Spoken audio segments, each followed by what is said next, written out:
ಮಂಡ್ಯದಿಂದ ಸುಮಲತಾ ಅಂಬರೀಶ್ ಸ್ಪರ್ಧೆ ವಿಚಾರಕ್ಕೆ ಸಂಬಂಧಪಟ್ಟ ಹಾಗೆ ಅವರಿಗೆ ಸಾಥ್ ಕೊಡೋ ಬಗ್ಗೆ ಸಮಯ ಬಂದಾಗ ನಿರ್ಧಾರವನ್ನು ಕೈಗೊಳ್ತೀವಿ ಎನ್ನುವಂಥ ಮಾತನ್ನ ಬೆಂಗಳೂರಿನಲ್ಲಿ ಮಾಜಿ ಡಿಸಿಎಂ ಆರ್ ಅಶೋಕ್ ಹೇಳಿದರು. ಸುಮಲತಾ ಅವರು ಮಂಡ್ಯದಿಂದ ಸ್ಪರ್ಧಿಸ್ತಾರೆ, ಮುಂಬರುವಂಥ ಲೋಕಸಭಾ ಚುನಾವಣೆಯಲ್ಲಿ ಅವರು ಅಭ್ಯರ್ಥಿಯಾಗಿ ಅಲ್ಲಿ ಕಣಕ್ಕಿಳಿತಾರೆ ಎನ್ನುವಂಥ ವಿಚಾರಕ್ಕೆ ಸಂಬಂಧಪಟ್ಟ ಹಾಗೆ ಆರ್ ಅಶೋಕ್ ಹೇಳಿದ್ದಾರೆ. ಈ ಬಗ್ಗೆ ಸಮಯ ಬಂದಾಗ ಅವರಿಗೆ ಸಾಥ್ ಕೊಡಬೇಕು ಬೇಡವೋ ಅನ್ನುವಂಥ ನಿರ್ಧಾರವನ್ನು ಕೈಗೊಳ್ತೀವಿ ಅಂತ ಮಾಜಿ ಡಿಸಿಎಂ ಆರ್ ಅಶೋಕ್ ಮಾತನಾಡಿದ್ರು. ಸುಮಲತಾ ಸ್ಪರ್ಧೆ ವಿಚಾರದಲ್ಲಿ ಮೈತ್ರಿ ಪಕ್ಷಗಳಲ್ಲಿ ಗೊಂದಲ ಇದೆ, ಅವರು ಜೊತೆಯಲ್ಲಿ ಇರ್ತಾರೋ ಇಲ್ವೋ ನೋಡೋಣ, ಸಮಯ ಬಂದಾಗ ಬಿಜೆಪಿ ಸೂಕ್ತವಾದಂಥ ನಿರ್ಧಾರವನ್ನು ಕೈಗೊಳ್ಳಲಿದೆ ಅಂತ ಹೇಳಿ ಬೆಂಗಳೂರಿನಲ್ಲಿ ಮಾಜಿ ಡಿಸಿಎಂ ಆರ್ ಅಶೋಕ್ ಮಾತನಾಡಿದ್ರು. ಈ ಸಮಯ ಬಂದಂಥ ಸಂದರ್ಭದಲ್ಲಿ ನಾವು ನಿರ್ಧಾರವನ್ನು ಕೈಗೊಳ್ತೀವಿ, ದೋಸ್ತಿಗಳಲ್ಲಿ ಗೊಂದಲ ಇದೆ, ಅವರು ಸುಮಲತಾ ಅವ್ರ ಜೊತೆಗೆ ನಿಲ್ತಾರೋ ನಿಲ್ಲಲ್ವೋ ಅಥವಾ ಸುಮಲತಾ ಅವರು ಅವರ ಜೊತೆಗೆ ಇರ್ತಾರೋ ಇರಲ್ವೋ ಇವೆಲ್ಲದರ ಬಗ್ಗೆ ಸ್ಪಷ್ಟತೆ ಬೇಕಿದೆ. ಅಂತಹ ಸಮಯ ಬಂದಂಥ ಸಂದರ್ಭದಲ್ಲಿ ಬಿಜೆಪಿ ಸುಮಲತಾ ಅವರಿಗೆ ಸಾಥ್ ಕೊಡಬೇಕು ಕೊಡಬಾರ್ದು ಅನ್ನುವಂಥ ವಿಚಾರವನ್ನು ನಾವು ತದನಂತರದಲ್ಲಿ ನಿರ್ಧಾರವನ್ನು ಕೈಗೊಳ್ತೀವಿ, ಸಮಯ ಬಂದಾಗ ಆ ಬಗ್ಗೆ ನಾವು ಡಿಸಿಷನ್ ತಗೊಳ್ತೀವಿ ಅಂತ ಹೇಳಿ ಮಾಜಿ ಡಿಸಿಎಂ ಆರ್ ಅಶೋಕ್ ಬೆಂಗಳೂರಿನಲ್ಲಿ ಮಾತನಾಡಿದರು.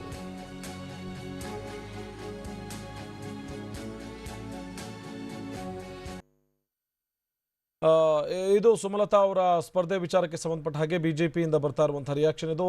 ಕಾಂಗ್ರೆಸ್ ಕಾದು ನೋಡುವ ತಂತ್ರಕ್ಕೆ ಮುಂದಾಗ್ತಾ ಇತ್ತು. JDS ಅವರು ಟಿಕೆಟ್ ಕೊಡ್ತಾರೋ ಇಲ್ವೋ ಅಥವಾ ಕಾಂಗ್ರೆಸ್ನಿಂದ ಅವರು ಸ್ಪರ್ಧಿಸ್ತಾರೋ ಇಲ್ವೋ ಇಂಥ ಒಂದಷ್ಟು ಗೊಂದಲ ಮೈತ್ರಿ ಸರ್ಕಾರದಲ್ಲಿದೆ. ಈ ಬಗ್ಗೆ ಬಿಜೆಪಿ ಕೂಡ ಮಾತನಾಡ್ತಾ ಇದೆ, ಸಮಯ ಬಂದಾಗ ನಾವು ನಿರ್ಧಾರವನ್ನು ಕೈಗೊಳ್ತೀವಿ ಅಂತ. ಈಗ ನಾನೇನು ಜ್ಯೋತಿಷಿ ಹೇಳಕ್ಕೆ ನಿಂತಿಲ್ಲ. ಆ ಪರಿಸ್ಥಿತಿ ಉದ್ಭವ ಆದಾಗ ಪಾರ್ಟಿ ತೀರ್ಮಾನ ತೆಗೆದುಕೊಳ್ತದೆ ಮಂಡ್ಯದಲ್ಲಿ ಯಾರು ಸ್ಪರ್ಧೆ ಮಾಡಬೇಕು ಅಂತ. ಆ ಸಂದರ್ಭದಲ್ಲಿ ಪಾರ್ಟಿ ತೀರ್ಮಾನ ಮಾಡ್ತದೆ. ಈಗಂತೂ ಇಡೀ ರಾಜ್ಯದಲ್ಲಿ ಒಂದು ರೀತಿ ಗೊಂದಲ ಇದೆ. ಹೊಂದಾಣಿಕೆ ಮುರಿದು ಬೀಳಕ್ಕೆ ಎರಡೂ ರೇವಣ್ಣವರು ಹೇಳಿದ್ದಾರೆ, ದೇವೇಗೌಡರು ಹೇಳಿದ್ದಾರೆ, ಸಿದ್ದರಾಮಯ್ಯನವರು ಹೇಳಿದ್ದಾರೆ, ಎಲ್ಲರೂ ಹೇಳ್ತಾ ಇದ್ದಾರೆ ಹಂಗೇನಾದ್ರೆ ನಾವು ಸ್ವತಂತ್ರವಾಗಿ ಸ್ಪರ್ಧೆ ಮಾಡ್ತೀನಿ ಅಂತ. ಅಂಬರೀಶ್ ಅವರ ಕುಟುಂಬ ಯಾವುದೇ ಒಂದು ಪಕ್ಷಕ್ಕೆ ಸೀಮಿತ ಅಲ್ಲ. ಹೌದು, ನಾವು ಕೂಡ ಅವರ ಜೊತೆಯಲ್ಲಿ ಚರ್ಚೆ ಮಾಡ್ತೀರಿ. ಮಂಡ್ಯಗೆ ಸೂಕ್ತ ಅಭ್ಯರ್ಥಿಯನ್ನು ಹಾಕಬೇಕು ಅನ್ನೋದು ನಮಗೂ ಕೂಡ ಬಯಕೆ ಇದೆ. ನೋಡೋಣ, ರಾಜಕಾರಣದಲ್ಲಿ ಯಾವುದು ನಿಂತ ನೀರಲ್ಲ, ಎಲ್ಲನೂ ಕೂಡ ಬದಲಾವಣೆಗಳಾಗ್ತೈತೆ. ಈ ಹೊಂದಾಣಿಕೆನೇ ಇರ್ತೈತೋ ಇಲ್ಲೋ, ಸರ್ಕಾರ ಇರ್ತೈತೋ ಇಲ್ಲೋ, ಎರಡೂ ಕೂಡ ಯಾರಿಗೂ ಗೊತ್ತಿಲ್ಲ. ಮತ್ತಷ್ಟು ಮಾಹಿತಿಯನ್ನು ಕೊಡ್ತಾರೆ ನಮ್ಮ ಪ್ರತಿನಿಧಿ ಕಿರಣ್ ದೂರವಾಣಿ ಸಂಪರ್ಕದಲ್ಲಿ ಜಾಯ್ನ್ ಆಗಿದ್ದಾರೆ. ಕಿರಣ್, ಸುಮಲತಾ ಅವರ ವಿಚಾರಕ್ಕೆ ಬಂದರೆ ಬಿಜೆಪಿ ಕಾದು ನೋಡುವಂಥ ತಂತ್ರ, ಜೊತೆಗೆ ಸಮಯ ಬಂದಾಗ ನಿರ್ಧರಿಸ್ತೀವಿ ಎನ್ನುವಂಥ ಮಾತುಗಳಿದೆಯಲ್ಲ, ಇದು ಎಲ್ಲ ಒಂದು ಕಡೆ ಸಮಯದ ಲಾಭ ಪಡೆದುಕೊಳ್ಳೋದಕ್ಕೆ ಬಿಜೆಪಿ ಕಾಯ್ತಾ ಇದೆ ಅಂತ ಅನ್ಸುತ್ತಲ್ವಾ ಕಿರಣ್?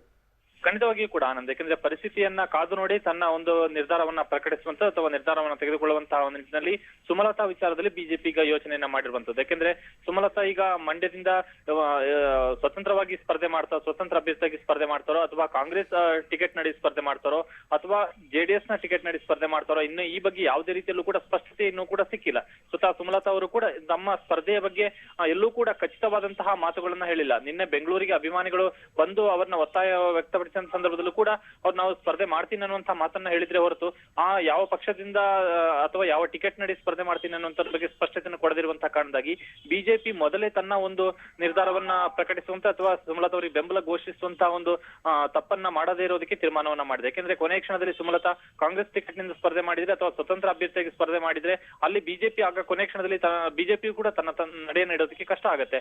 ಆ ಕಾರಣಕ್ಕಾಗಿ ಈಗ ಸುಮಲತಾ ಸ್ಪರ್ಧೆ ಮಾಡುವಂತದ್ದು ಖಚಿತ ಆದ ಬಳಿಕ ಯಾವ ಟಿಕೆಟ್ ನಡಿ ಅವರು ಸ್ಪರ್ಧೆ ಮಾಡ್ತಾರೆ ಅನ್ನುವಂಥದ್ದನ್ನ ಕಾದು ನೋಡಿ ಅಲ್ಲಿ ಬಿಜೆಪಿ ತನ್ನ ಹೆಜ್ಜೆಯನ್ನು ಇಡುತ್ತೆ. ಯಾಕಂದ್ರೆ ಮಂಡ್ಯದಲ್ಲಿ ಬಿಜೆಪಿ ಯಾವುದೇ ರೀತಿಯಲ್ಲೂ ಕೂಡ ಪಕ್ಷದ ಬಲ ಇಲ್ಲದೆ ಇರುವಂತಹ ಹಿನ್ನೆಲೆಯಲ್ಲಿ ಒಂದು ವೇಳೆ ಸುಮಲತಾ ಅವರು ಸ್ವತಂತ್ರವಾಗಿ ಸ್ಪರ್ಧೆ ಮಾಡಿದ್ರೆ ಆ ಸಂದರ್ಭದಲ್ಲಿ ಅವರಿಗೆ ಬೆಂಬಲವನ್ನ ಕೊಡಬೇಕು ಅನ್ನುವಂಥದ್ರ ಬಗ್ಗೆ ಕೂಡ ಬಿಜೆಪಿ ಇನ್ನಷ್ಟೇ ಚಿಂತನೆಯನ್ನ ಮಾಡಬೇಕಾಗಿದೆ. ವಾಸ್ತವವಾಗಿ ಬಿಜೆಪಿಯ ರಾಜ್ಯ ಮಟ್ಟದ ನಾಯಕತ್ವದಲ್ಲಿ ಸುಮಲತಾ ಅವರನ್ನ ಬೆಂಬಲಿಸುವಂತಹ ವಿಚಾರ ಇರ್ಬೋದು ಅಥವಾ ಅವರನ್ನ ಪಕ್ಷಕ್ಕೆ ಕರೆತರುವಂತಹ ವಿಚಾರ ಇರ್ಬೋದು, ಈ ಬಗ್ಗೆ ಇನ್ನೂ ಕೂಡ ಯಾವುದೇ ರೀತಿಯಲ್ಲೂ ಕೂಡ ಪ್ರಾಥಮಿಕವಾದಂತಹ ಚರ್ಚೆ ಆಗಿಲ್ಲ.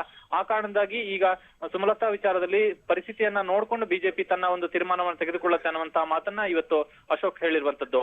ಆನಂದ್, ಧನ್ಯವಾದ ಕಿರಣ್ ಮಾಹಿತಿಗಾಗಿ.